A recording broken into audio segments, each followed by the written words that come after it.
ግን የተደበቀ ነገር አለ። እኔ ደግሞ ደርስበታለሁ። ምንም ነገር ከኔ ከሚራ ያመልጥ።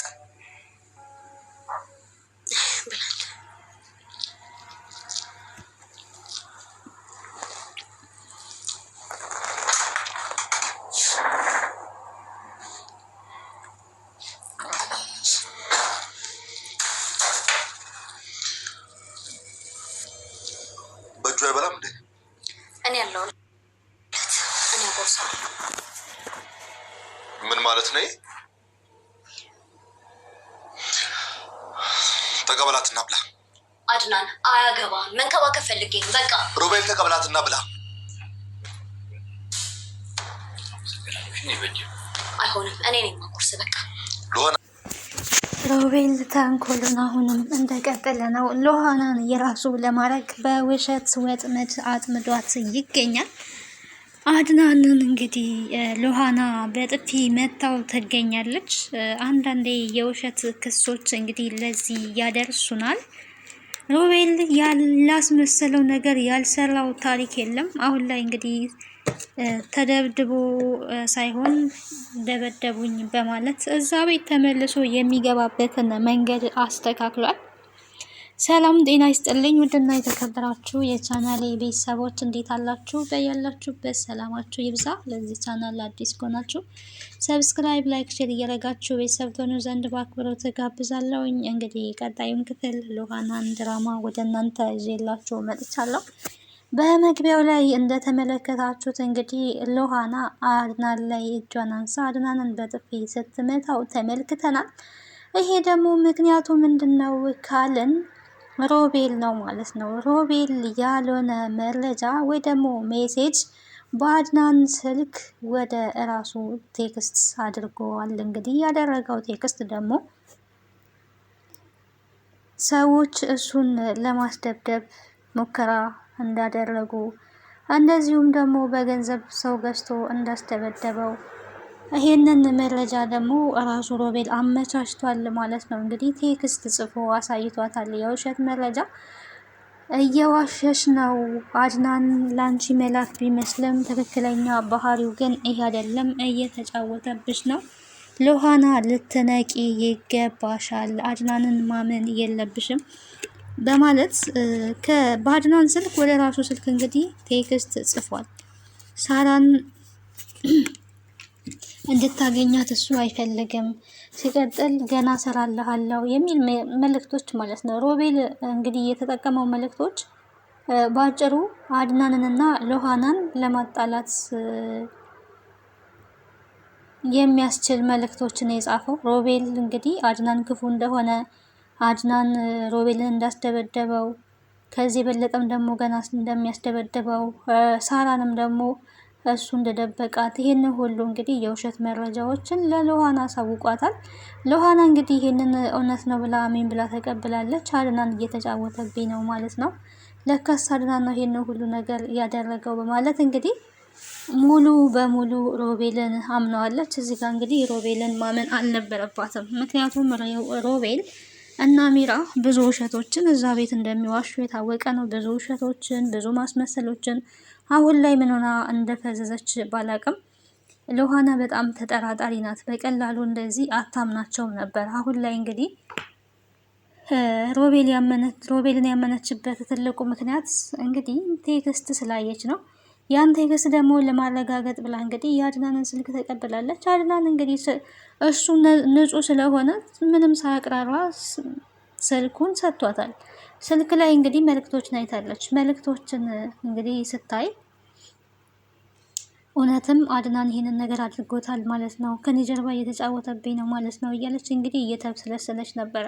በዚህ ቅጽበት ሮቤል ምን አድርጓል? ሌላ ሰው ጋር ደውለው አሁን እኔ መለከን ትላለህ ከዚህ ስልክ ላይ ደውለ በማለት የሮቤልን ስልክ ሰጥቷል። ይሄንን ያደረገ የአድናንን ስልክ ሰጥቷል ማለት ነው። ይሄንን ያደረገበት ምክንያት ደግሞ ስልኩ የአድናን ስልክ ሎሃና ጋር እንደሆነ ስላየ ነው ይሄንን ያደረገው። ቀጥታ እንግዲህ አስደውለው ምንድን ነው ያስባለው? አድናን ያደረከው የነገርከንን ስራችንን በተግባሩ ወጥተናል። ወንድምህን በደንብ አድርገን ደብድበነዋል። ገንዘብ እንድታስገባልን እንፈልጋለን የሚል መልእክት ነው እንግዲህ ዝም ብላ ተደውሎ እያዳመጠች ነበረ።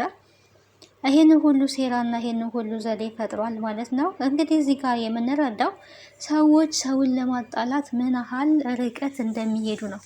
እንደው ለመልካም ነገር ሮቤል የለፋበት መንገድ አሁን ለመልካም ቢሆን ኖሮ በጣም ጥሩ ነበረ። ግን ለተንኮል፣ ለክፋት ሉሃናንና አድናንን ለማለያየት የሄደው ርቀት ከምንም በላይ ከባድ ነገር ነው። አሁንም ይሄ ድራማ ይሁን እንጂ በእውነተኛ የእያንዳንዳችን ላይፍ ላይ ያለ ነገር ነው። የሰው ልጅ የሰው ወሬ የሚሰማ ከሆነ ህይወቱን፣ ትዳሩን፣ ፍቅሩን ብቻ ብዙ ነገሩን ያጣልና ሪያሊቲ ያለ ነገር ነው። ሰዎች ወደኛ ህይወት መጥተው መጥፎ ነገር ሲነግሩን ያ ወሬ ምን ያህል እውነት ነው? እነዛ ሰዎች በእኛ ቀንተው ቢሆንስ የኛ ህይወት ለማበላሸት ነው ወይ የመጡት የሚለውን ነገር በደንብ ማጣራት አለብን። ሉሃና ቴክስት እንዳየች ቀጥታ ለአድናን ብታሳየው አድናንን ብትጠይቀው እውነቱን ልትረዳ ትችል ነበር። ነገር ግን አድናንን ከመጠየቅ ይልቅ እንግዲህ ቀጥታ ምንድን ያደረገችው አድናንን በጥፊ መምታት እና በአድናን ላይ መቀየር ነው የወሰነችው። እንዲያውም አልፋ ተርፋ ሮቤል አንተ ስላሳወቀኝ አመሰግናለሁ፣ እስካሁን አንተ ስበድል ነበረ፣ ይቅርታ አድርግልኝ ብላ ይቅርታ እስከ መጠየቅ ደረጃ ድረስ ደርሳለች። በፍቅር ውስጥ እንግዲህ ግልጸኝነት፣ መነጋገር፣ አብሮ ማውራት ነው ሊኖር የሚገባው እንጂ በአንዴ ውሳኔዎችን መወሰን፣ በአንዴ እርምጃ መውሰድ አስፈላጊ አይደለም። እዚህ ጋር ሉሃና በጣም ተሳስታለች እንደኔ አስተሳሰብ። ምክንያቱም ቁጭ አድርጋ አድናንን መጠየቅ ነበረባት፣ ቴክስቱን ማሳያት ነበረባት።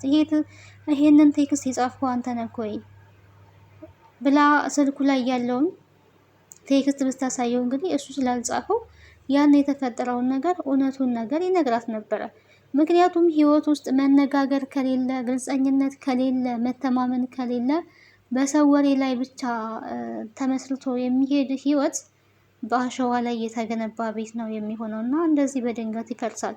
ወሬ የሰውን ህይወት ለመበጥበጥ ምን ያህል ኃይል እንዳለው እውነት የመሰሉ ውሸቶች፣ ማስመሰል የበዛባቸው እንደዚህ አይነት ብዙ ማስመሰሎች አሉና በጣም ጥንቃቄ ያስፈልጋል።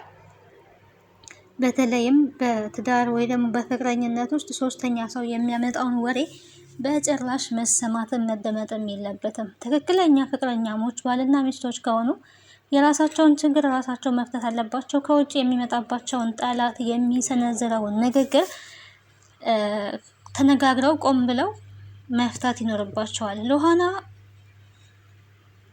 ሮቤል እንግዲህ ሉሃናን የራሱ ለማድረግ ነው ይሄን ሁሉ ታሪክ የፈጠረው። አሁን ላይ ከባድ ነገርን አዘጋጅቼልሃለሁ አታቀኝም ነበር እያለ ያለው። ታዲያ ሉሃናን ስትቀየር ሚራ የሆነ ነገርማ ሮቤል እየሰራ ነው፣ የሆነ እኔ የማላውቀው ነገር አለ ማለት ነው። እኔ ግን ደርስበታለሁ። ሉሃና እንደዚህ ያለ ምክንያት አልተቀየረችም ብላለች። ታዲያ ሚራ እውነቷን ነው።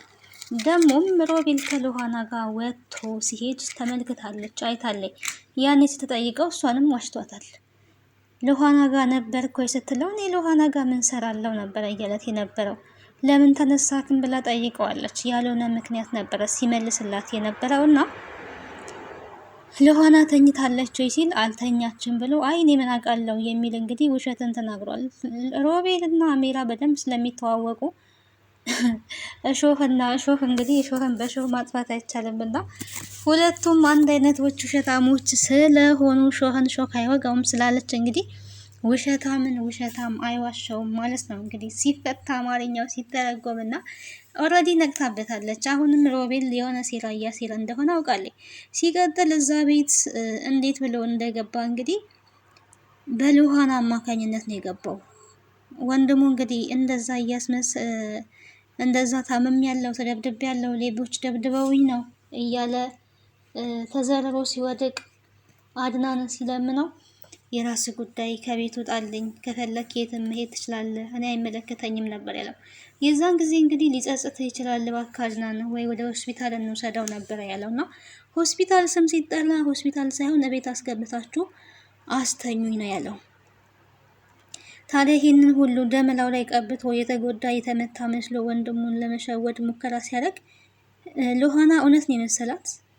የዛን ጊዜም እንግዲህ አድናን በአሁን ላይ በጣም በወንድሙ ተስፋ ስለቆረጠ የራሱ ጉዳይ ነው ነበረ ያለውና ምንም ተቀባይነት አላገኘም።